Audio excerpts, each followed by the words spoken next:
एपिशोनाता एक Italian erotic drama है। ये कहानी दो टीनेज लड़कियों की है जो पूरे जुनून और होशो हवास में एक ऐसा काम करती है जो किसी भी सोसाइटी में, चाहे वो कितना भी ओपन माइंडेड और मॉडर्न हो, अनएथिकल है।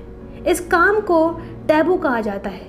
लेकिन इससे पहले कि हम इस कहानी को देखें, अगर आपको मेरा काम पसंद आता है तो वीडियो को लाइक, शेयर और चैनल को सब्सक्राइब कर दें। डॉक्टर एमिलियो रुटेली एक कामयाब डेंटिस्ट है। उसकी पत्नी एलिशा रुटेली किसी अनजाने दिमागी बीमारी से ग्रसित है, जिसमें वो अचानक इमोशनली ब्रेकडाउन हो जाती है, फिर रोने और चिल्लाने लगती है। वो मेंटली स्टेबल नहीं है। उसे रिलैक्स रखने के लिए प्रिस्क्राइब मेडिसिन देनी पड़ती है।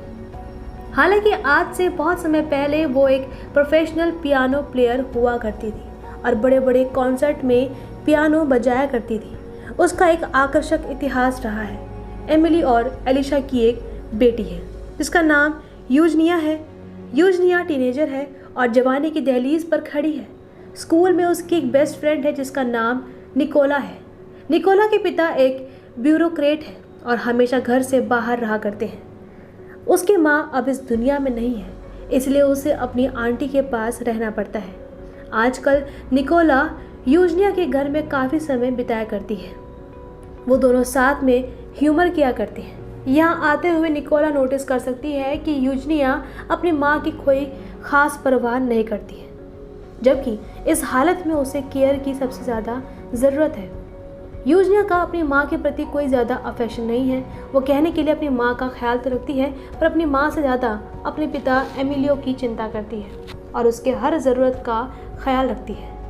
एमिलियो एक अच्छा पति है, पर अब अपनी पत्नी के मेंटल कंडीशन की वजह से निराश रहता है। एलिशा को कब दौरा पड़ेगा और वो किस बात पर कैसे रिएक्ट करेंगी, कुछ कहा नहीं जा सकता है। उसका मूड हमेशा बदलता रहता है। उसकी ज़िंदगी अब अपनी पत्नी की वजह से खुशहाल नहीं रही। एक दिन क्लिनिक में एमिलियो की असिस्टेंट उसे बताती है कि उसकी बेटी ने अपनी एक फ्रेंड के लिए अपॉइंटमेंट बुक किया है। उसके दांत में कोई समस्या है।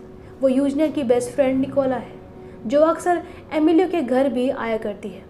यहाँ जब एमिलियो उसके दांत को चेक करने की कोशिश करती है, वहाँ हद से ज़्यादा करहाती है और एमिलियो को अपने दांत तक छूने नहीं देती है और कहती है कि वो उससे पहले कोई एनेस्थेटिक ड्रग दी। वो उस पर टॉर्चर क्यों कर रहा है?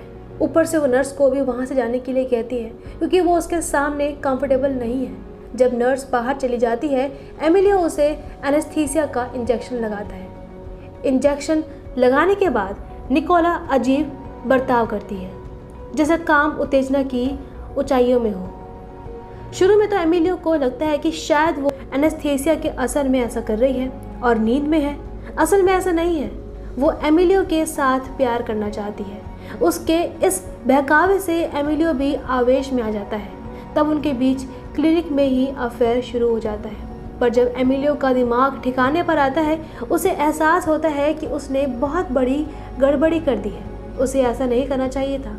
निकोला उसकी बेटी की दोस्त है और उसी के उम्र की है। अपनी बेटी की सहेली के साथ ऐसा करने के लिए उसे शर्म आनी चाहिए। ये तो बड़ी ही बेहुदा हरकत है।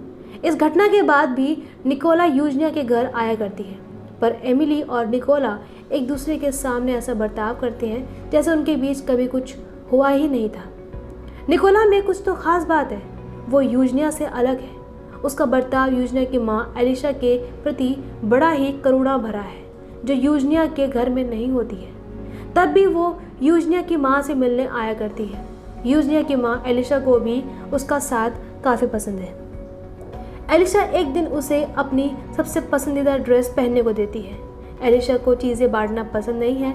वो तो अपनी किसी भी चीज़ को अपनी बेटी यूजनिया से भी नहीं बांटती है और निकोला को अपनी पसंदीदा ड्रेस पहनने को दे देती है।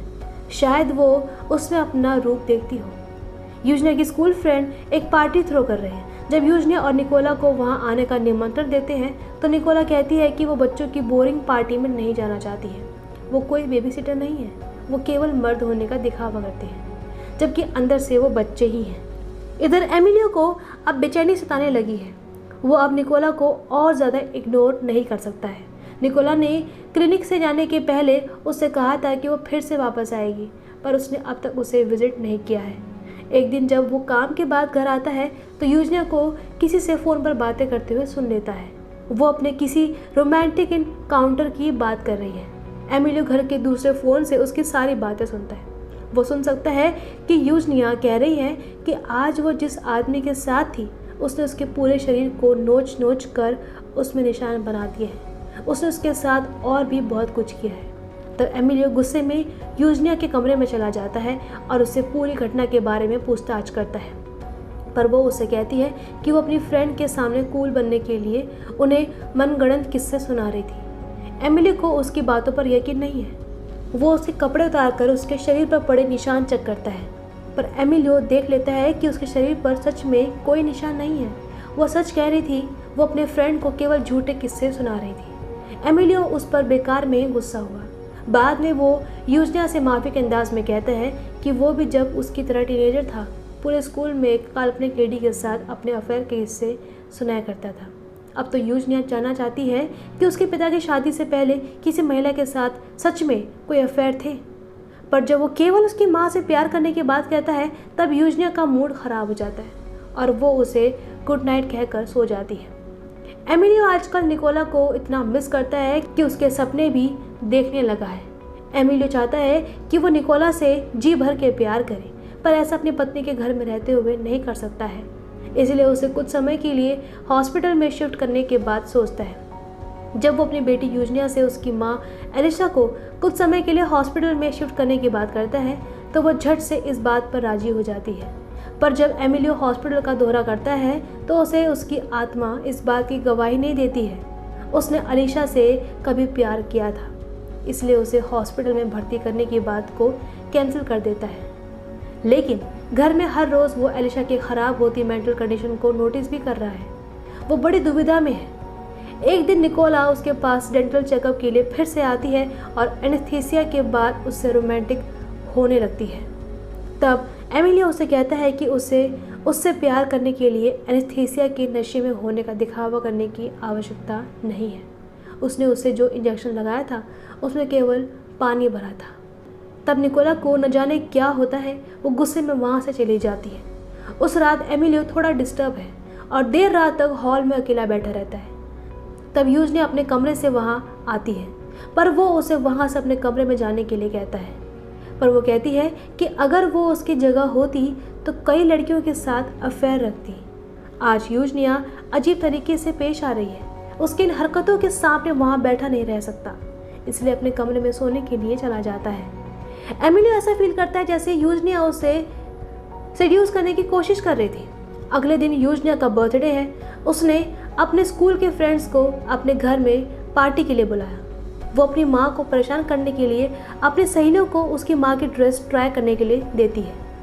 वो जानती है कि उसे इस बात से परेशानी ही होगी, पर यूजनिया इतने में भी नहीं रुकती, पर अपनी माँ को उनके लिए पियानो बजाने के लिए फोर्स करती है, ये जानते हुए भी कि उसे भीड़ भाड़ से परेशानी है। पर जब एलिशा पियानो बजाना शुरू करती है, यूजनिया के सारे फ्रेंड उसे घेर लेते हैं। एलिशा भी आज बड़े दिनों बाद किसी कॉन्सर्ट में पियानो बजाने की खुशी को महसूस कर रही है। आज वो बड़ी ही रिलैक्स है। इधर जब सब लोग एलिशा का पियानो बजाना एंजॉय कर रहे हैं, एमिलियो क्लिनिक से वापस घर आ जाता है। जब वो अपने कमरे में गया तो वहाँ निकोला अकेली थी, जैसे वो उसी का इंतज़ार कर रही हो। दोनों कमरे में अकेले हैं और एक दूसरे को बेसब्री से प्यार करते हैं। और इससे पहले कि पार्टी खत्म होती, निकोला वापस अपने घर चली जाती है। किसी को इस बारे में भनक भी नहीं लगती उनके बीच अभी अभी क्या हुआ था। एक दिन यूजनिया अपने पिता एमिलियो से पूछती है कि उसकी एक फ्रेंड ने 10 दिन से पीरियड मिस कर दिया है, क्या प्रेग्नेंट हो गई है। तब एमिलियो से कहता है कि वो उसे साफ साफ कहे क्या वो अपने बारे में उससे पूछ रही है। तब वो कहती है कि वो अपनी एक फ्रेंड के लिए उसे प्रोफेशनल राय ले रही थी। वो एमिलियो को अपनी उस फ्रेंड का नाम नहीं बताती। इस बात से एमिलियो बड़ा ही परेशान हो जाता है, क्योंकि शायद वो निकोला के बारे में उससे पूछ रही थी। शायद वो निकोला और उसके चक्कर के बारे में जानती हो, पर वो एमिलियो को कुछ नहीं बताती है। लेकिन जानने से पहले कहती है कि आज निकोला अपने डेंटल चेकअप के लिए क्लिनिक में उससे मिलने आएगी। उस दिन एमिलियो शाम की सारी अपॉइंटमेंट कैंसिल करवा देता है और निकोला के आने का बड़ी बेसब्री से इंतज़ार करता है, पर निकोला क्लिनिक नहीं आती। शाम को यूजनिया अपने पिता को फ़ोन करती है कि निकोला उसके साथ है। वो दोनों पैट सेंटर में हैं। डॉग कैचर ने उनके कुत्ते को पकड़ लिया था। वो एमिलियो को यहाँ आने के लिए बुलाती है। अगर निकोला उसके साथ नहीं होती तो एमिलियो वहाँ जाता भी नहीं। उसे कुत्ते से कोई मतलब नहीं, पर इसके बावजूद वो रिश्वत देकर पेट हाउस से उसके कुत्ते को छुड़ाता है और मौका पाकर अकेले में निकोला से पूछता है कि क्या वो प्रेग्नेंट है। पर वो कहती है कि ऐसा नहीं है। तब पूरे आवेश में उसे किस करने लगता है। शायद यूजनिया ने यहाँ उसे ऐसा करते हुए देख लिया हो, पर वो वैसा बर्ताव करती जैसे सब कुछ नॉर्मल है। उसे फ़र्क नहीं पड़ता कि उसके पिता का उसी के फ्रेंड के साथ अफेयर है। उस रात यूजनिया ने अपने पूरे शरीर पर मसले जाने का निशान बनाती है और फ़ोन पर निकोला से बात करती है। वो ऊंची आवाज़ में अपने काल्पनिक प्रेमी के रोमांटिक किस्से सुनाती है कि उसने उसके साथ क्या क्या किया है। एमिलियो उसकी बातें सुन लेता है, पर इस बार वो उसके कपड़े उतार कर उसकी बॉडी को चेक नहीं करता, क्योंकि वो जानता है कि यूजनिया केवल कहानियाँ कर रही है, इसमें कोई हकीकत नहीं। पर यूजनिया एमिलियो से कहती है कि वो इस बार सच कह रही है, पर अपने कपड़े उतार कर अपने शरीर पर पड़े निशान उसे दिखाती है। वो उसे सेड्यूस करने की कोशिश कर रही है। तब एमिलियो उसे कपड़े पहनने के लिए फोर्स करता है। तब वो ऐसे चिल्लाती है जैसे एमिलियो उसके साथ कोई ज़ोर ज़बरदस्ती कर रहा हो। उनकी आवाज़ सुनकर एलिशा वहाँ पहुँच जाती है और एमिलियो और यूजना को ऐसे हाल में देखकर उसे बड़ा गहरा सदमा लगता है। वो भयंकर ट्रोमा में चली जाती है, इसलिए एलिशा को हॉस्पिटल में एडमिट करना पड़ता है। यहाँ यूजनिया भी उसके साथ मौजूद है जब वो हॉस्पिटल में ही होते हैं। निकोला अपनी तरफ से एलिशा के लिए फूल भिजवाती है। जब एमिलियो को पता चलता है कि निकोला हॉस्पिटल आई थी, वो उसे ढूंढने बाहर निकल जाता है। वो रास्ते में उसे पिकअप करता है, फिर उसे अपने घर ले जाता है। वो मन ही मन सोच रहा है कि ये कैसी विडंबना है कि उसे अपनी खुशी के लिए अपनी पत्नी के सफरिंग का इंतज़ार करना पड़ रहा है। लेकिन इसके बावजूद वो निकोला को अपने घर ले जाता है और आज पहली बार वो उसके साथ घर में अकेला था। पूरी रात निकोला से कई बार प्यार करता है, पर आज रात कमरे में केवल निकोला अकेली नहीं थी। कब उसकी जगह यूजनिया ने ले ली, उसे इसका पता भी नहीं चला, या फिर वो इस बारे में जानता था कि अंधेरे में उन दोनों ने एक दूसरे को स्विच कर लिया है। पर साफ साफ कुछ भी नहीं कहा जा सकता है। निकोला अब तक वहाँ रहेगी जब तक यूजनिया की माँ एलिशा इस सदमे से बाहर नहीं आ जाती, तब तक ये अवैध रिश्ता कायम रहेगा। क्या ये हमेशा के लिए चलता रहेगा? क्या इसके लिए बीमार एलिशा को रास्ते से हटा दिया जाएगा? इस संस्था में फिल्म ख़त्म हो जाती है। उम्मीद करती हूँ कि ये कहानी आपको पसंद आई होगी। अगर ऐसा है तो इस वीडियो को लाइक, शेयर और सब्सक्राइब ज़रूर कीजिए। शुक्रिया।